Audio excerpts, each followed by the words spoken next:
Good afternoon. I'm Nigel Robertson. Emergency management officials in North Carolina is giving us an update right now on the conditions concerning the coronavirus. Let's listen in. And then open the phone lines to questions from the media. We'll begin with Dr. Tilson. Good afternoon.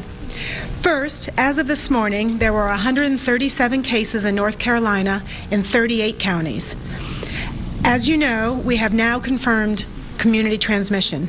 This means we have cases where we don't know how people contracted COVID-19. I'm going to take a moment to reiterate some of the things that Secretary Cohen shared yesterday. Confirmation of community transmission means that we are beginning to transition from containment to mitigation so that we can flatten the curve so that fewer people get sick at the same time and we don't overwhelm our healthcare system. As Secretary Cohen shared yesterday, we've already been taking actions as if we've had community spread to get ahead of the virus. As we move into this next phase, we need to continue to reduce the chances for further spread and exposure and protect our healthcare system so it's there when people need it. People are a key resource. Our doctors, our nurses, janitors, transporters, respiratory therapists, and many, many more who work in healthcare, and they need to have supplies like masks and gowns and gloves to keep themselves safe and healthy as they care for those who have more serious medical needs. Today, we also sent a letter to every doctor in the state to recruit volunteers to supplement our healthcare workforce. We are already seeing hospitals stopping elective surgeries, and more of that will be needed. We put out new guidance to hospitals today. Testing for people with mild illness will also become less important as we transition to this next phase. We'll begin to deploy other surveillance methods to understand the spread of the virus across the state and help inform our decision making.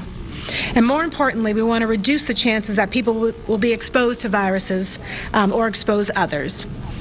I know this is a challenging time, but it is important to remember that the vast majority of people who get COVID-19 will have mild illness and will recover at home.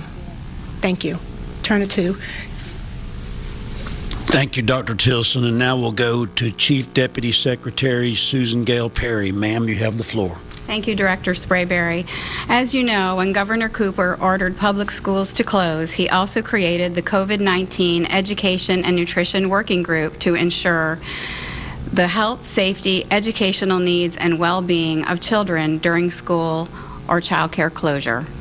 Within hours of the governor's announcement, a joint North Carolina Department of Health and Human Services and Department of Public Instruction team jumped into action. And yesterday, a 26-member working group that included representatives across early learning and public school associations convened to discuss progress and next steps. This is truly a collaborative effort.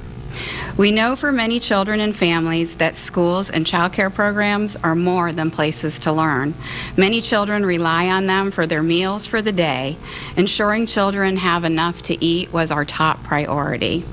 As a first step, we submitted numerous waivers so that our communities would be able to meet this need and have received approval on some from the U.S. Department of Agriculture and are awaiting still approvals for others. As of today, all 115 public school districts, many working with community partners such as food banks and large faith-based entities, have approved plans to serve meals to children. Most school districts have already begun providing meals to children. As of today, 973 sites are providing 375,000 meals daily. I want to stress that all children in the family who come to the sites will receive meals. They don't have to be just school-aged. And we have prioritized putting these sites in economically disadvantaged areas.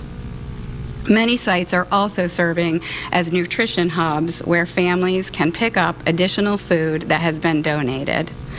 I especially now want to recognize Dr. Lynn Harvey, the Director of School Nutrition and District Operations for the Department of Public Instruction, who has worked tirelessly to request waivers and provide guidance and support to districts in standing up these school feeding sites, and to Dr. Kelly Kimple from DHHS, who has worked side by side with her.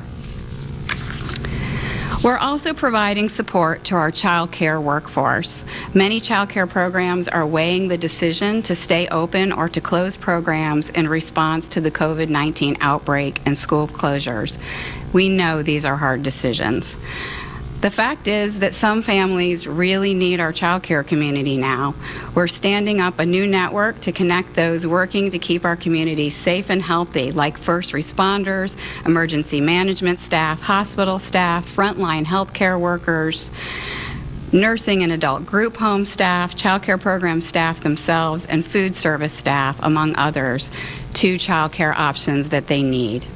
At the same time, we know that child care teachers need to take care of themselves, their own families, and the families and children that they are serving. We're working hard to give child care programs the best guidance we can on how to stay healthy and protect themselves and others. We've sent all child care programs, and it's on our website as well, guidance on several issues to support them if they remain open.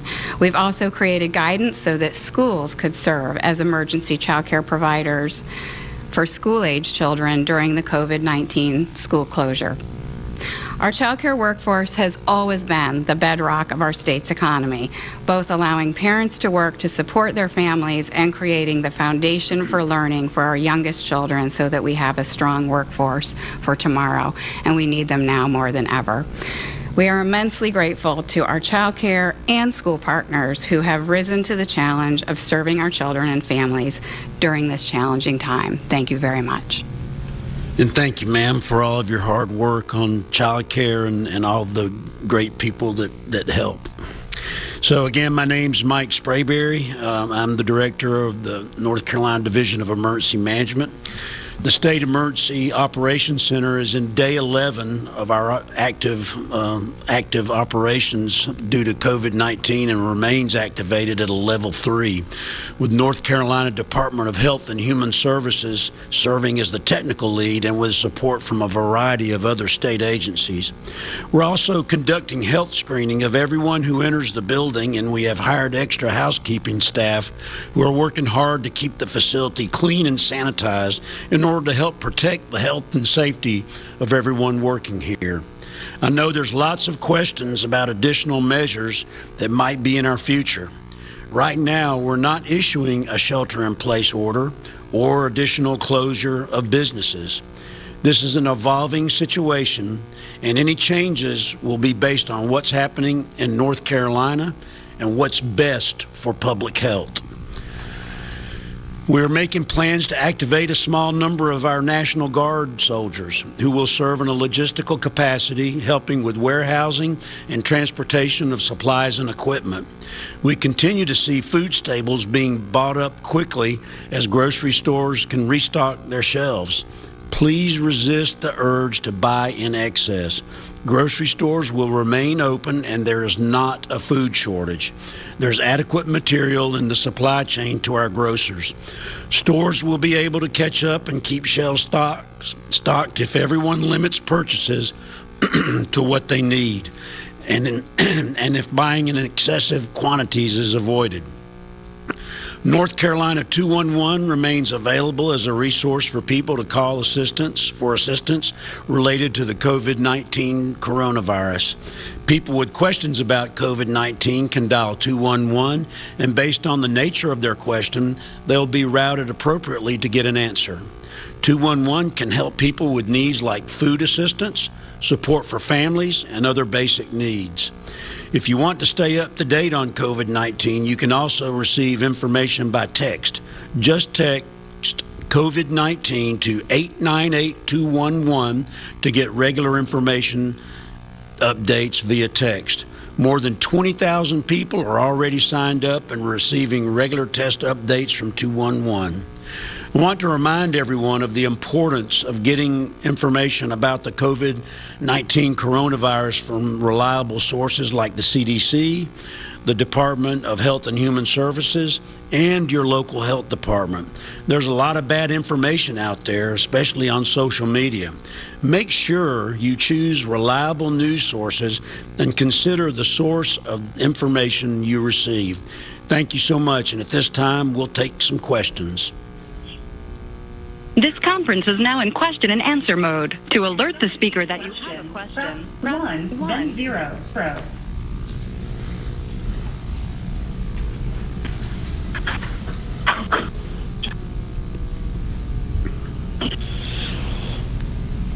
You have 12 questions remaining.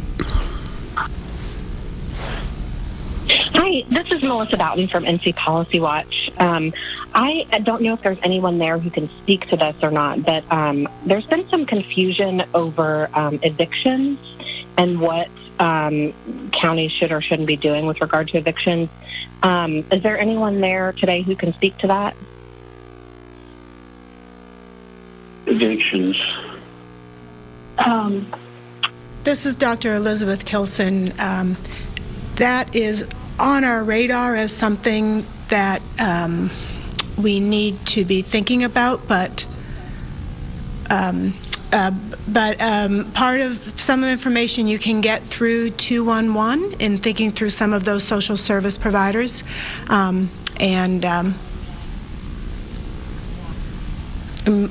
You have 11 questions remaining. Hey, this is Randall at WREL. I wonder if we have an update on the current patients that we have, how many are in the hospital, and as a follow-up, we have been contacted by several workers, especially in grocery stores, who would like to wear face masks as a precaution, but they're told by their bosses they cannot. What advice can you give to them? Thanks. This is Dr. Tilson. On your first question, in terms of the status of our people, of our total cases, we are aware of 4 hospitalizations amongst those cases. For your second question, as we've been saying, wearing a face mask as prevention, if you are not sick, is not recommended. If you do have symptoms, that is when we're recommending using a face mask. You have 10.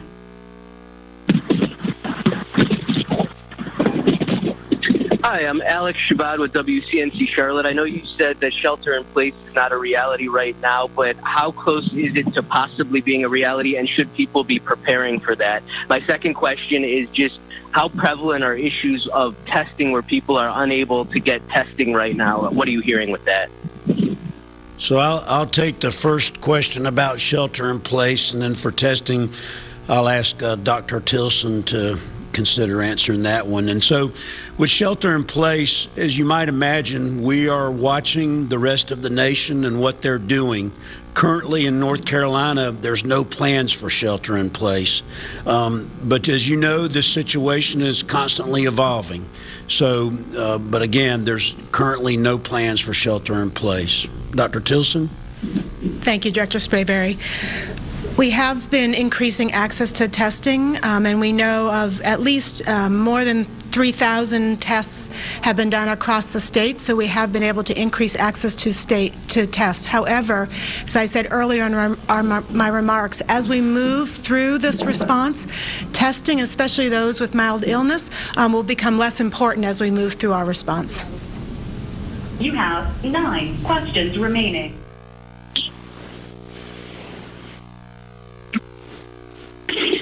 Hi, this is Carly Brousseau from the News and Observer. I have a question about nursing homes and assisted living facilities.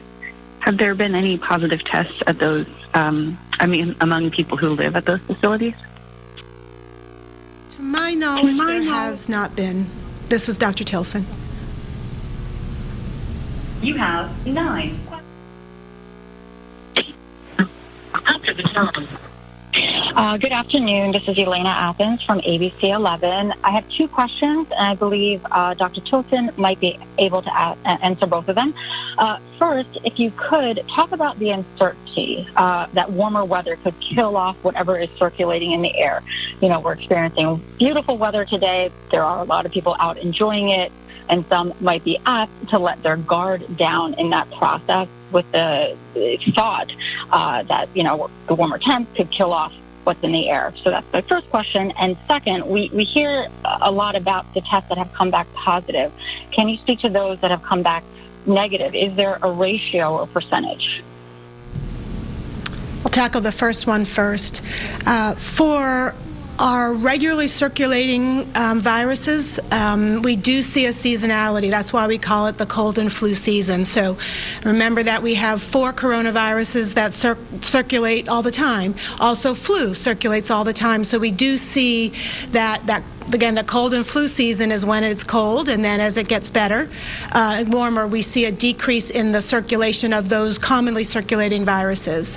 However, because this is a novel virus and nobody has that immunity, then it's uncertain as to if the warm weather will have that much of an influence on the circulation. So we are we'll have to wait and see on that one, but I'm not sure that we can apply what we know in our regularly circulating viruses to this novel virus. And we have 8 questions remaining. There was a second question, and I apologize, I can't remember what it was. With Spectrum News. Oh, sorry about that. I've talked to a couple of family physicians who say they're still having trouble getting their orders fulfilled of personal protective equipment and trying to get some of those COVID-19 testing kits. Can you update us on efforts to get that vital equipment to those physicians, and has the run on grocery stores impacted the ability to get that equipment where it needs to go? So this is Mike Sprayberry. Let me understand the question. Did you say families or did you say medical facilities? I mean, who's trying to get the PPE? I was referring to family physicians, so medical doctors. Okay, sorry. Got it. So I will tell you that, I'm sure that you know, there is a nationwide shortage on personal protective equipment. We actually have 15 critical items that we've listed. We are working very hard to find and buy those items, because right now we're looking at this as we want to make sure that we buy as much as we can to have as much as we need for a long-term event. And as far as a local physician, I can only assume they're having the same types of difficulties that we are in finding that personal protective equipment. As you know, every state in the country is experiencing the spread of this virus. Some states worse than others, and so everybody's trying to buy the same thing at the same time. So we're all working hard to get through it. So that's kind of where we are right now.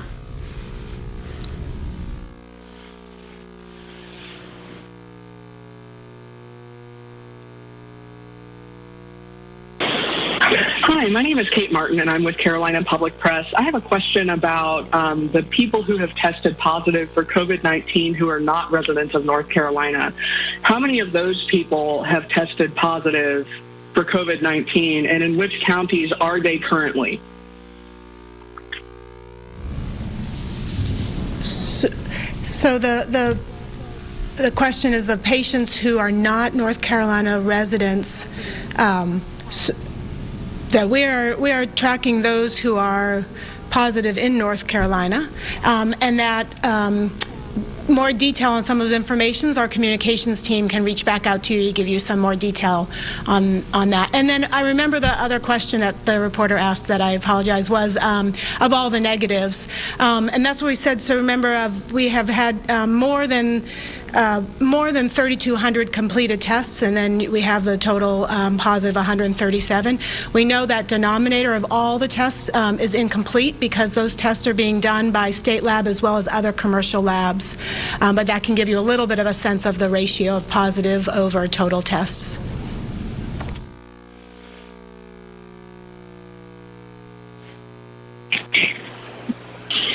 Yeah, this is Travis Fain with WRL. Dr. Tilson, could you go into more detail as to why testing will not be as important in the next stage, and also when about that stage hits us?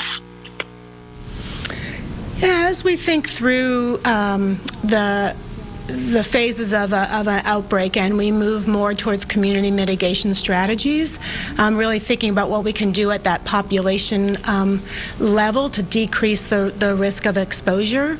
Then testing, especially those of mild illness, is not as important as we move to those more community mitigation strategies. One of the reasons testing in the beginning is important to start understanding the spread of the disease, but we will be putting into place other surveillance strategies in order to understand the spread of the disease. I'm not sure I understand.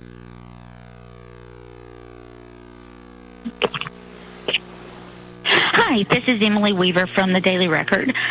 Forgive me, please, if you've answered this question like 100 times already, but we have a lot of readers who, keep asking us, what is it about this virus that is made our reaction to it different than, others in the past, like Zika, H1N1, SARS, and all that. And also, I wanted to ask again for a clarification on what the National Guard will be doing here in North Carolina. Thanks. So I'll go ahead and get the National Guard question out of the way. They're going to be working on logistics and transportation as we get personal protective in. They'll receive it, inspect it, and then make distribution of it. So that's how our National Guard partners will be working with us. And for the other question, I'll turn it over to Dr. Tilson. So, again, this is a novel virus, but you are right. We've seen several other novel viruses throughout the past 10 or 20 years. H1N1, of course, was a novel influenza virus. This is a family of viruses called coronaviruses. And so you're right, SARS and MERS were other novel coronaviruses. There are also, again, there are 7 different coronaviruses that we know about that infect humans. 4 are the commonly circulating ones that we're used to, and people have already built up immunity to. SARS and MERS were novel ones that didn't have immunity, and then this is now our newest novel coronavirus, and that part of the reason of the spread is that nobody has that immunity because we haven't seen it before.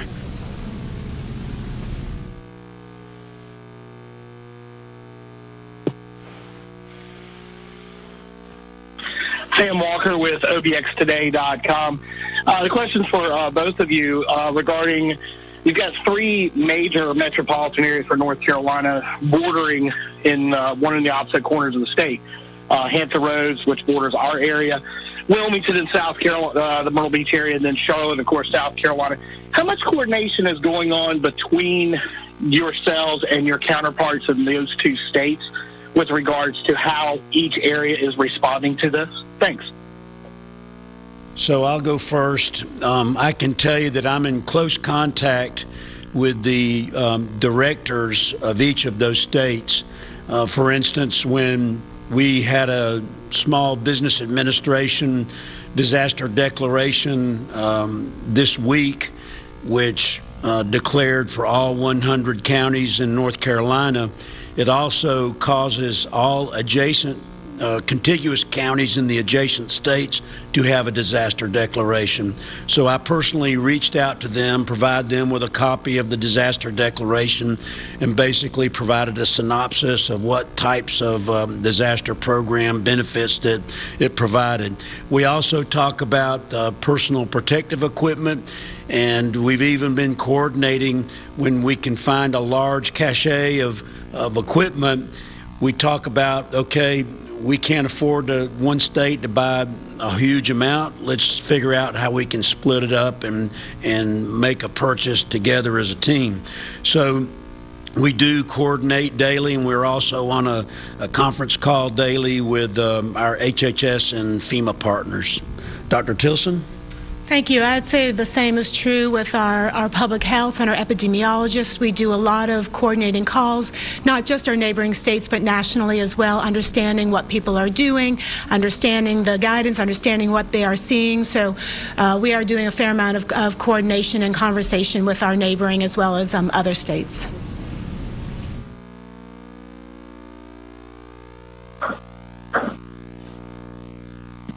Hello, this is Daniel Waldman with the Mountain Express in Asheville.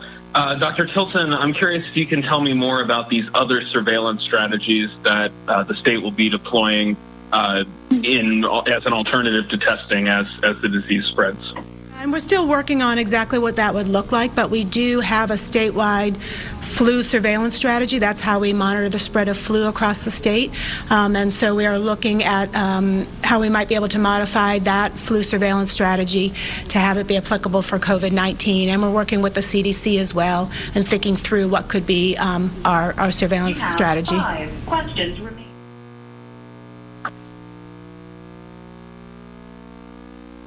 Garrett Bergquist again with Spectrum News. Getting back to that request for volunteers, can you give us some more specifics on what specifically you're looking for, what those volunteers will be doing, and then have you gotten any responses to that so far? Specifically, volunteers for our healthcare workforce, understand who's that volunteer, understanding who would be willing volunteer, what their skill set are, and having them so that we could deploy them as needed. And let me give out the website. If anybody who does want to volunteer, the website is www.volunteernc.org, and you can click on disaster.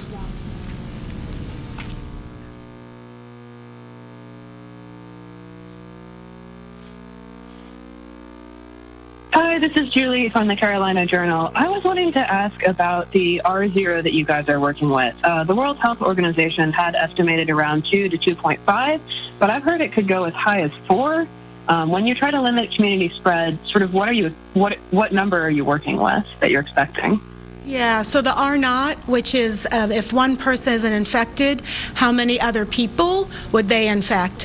What we're trying to do is with all of these community mitigation strategies and social distance strategy, that's exactly what we're trying to do. We're trying to lower that R0. We're trying to lower, if one person is infected, how many other people will they get infected? And so you'll see different modelings with the intensity of the community mitigation and social distancing, how you can decrease that R0. What I have seen is an R0 around 2.5, but again, we're still learning. But what we want to do is lower that R0 as much as possible and limit the amount of people an infected person might be able to infect.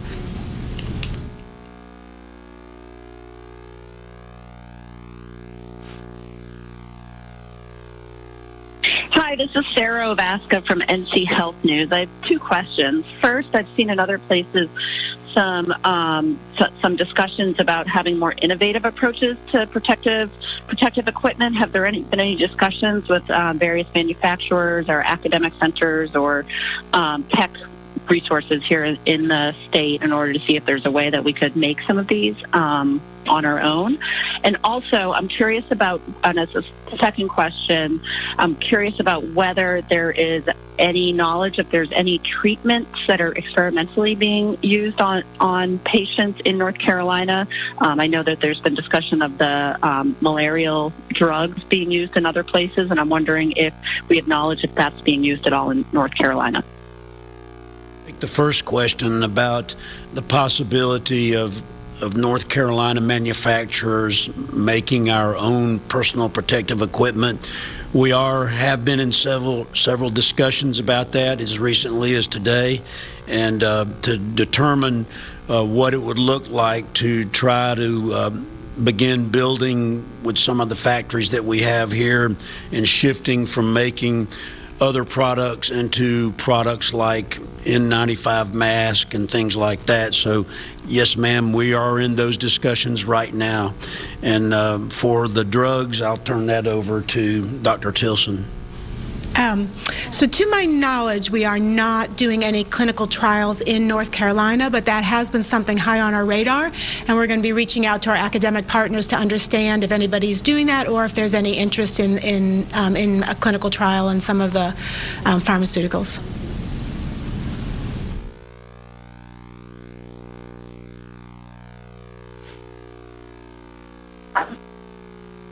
Hi, this is Jonathan Drew from the Associated Press. I have a question for Dr. Tilson.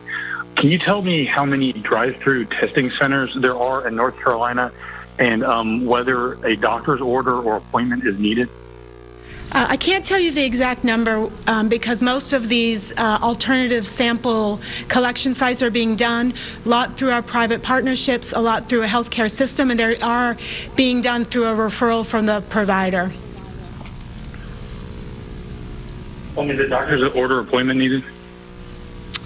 I think there's probably different referral patterns that each of these networks have set up. I'm not sure that it's a one-size-fits-all, but it is really being done in partnership with the provider's office. You have.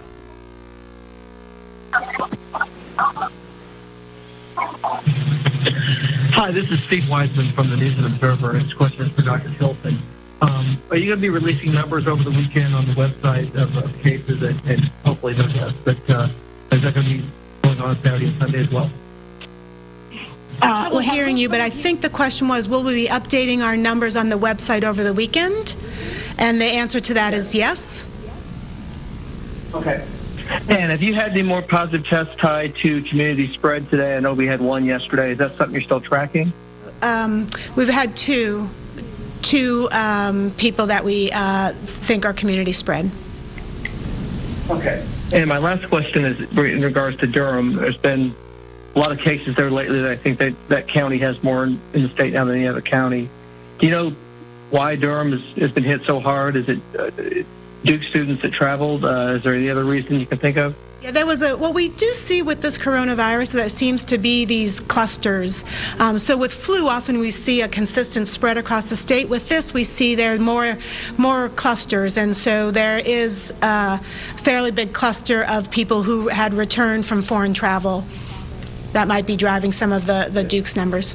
Durham's numbers. Good deal. Thank you. Yeah, you're welcome. Thank you, everyone, for your questions.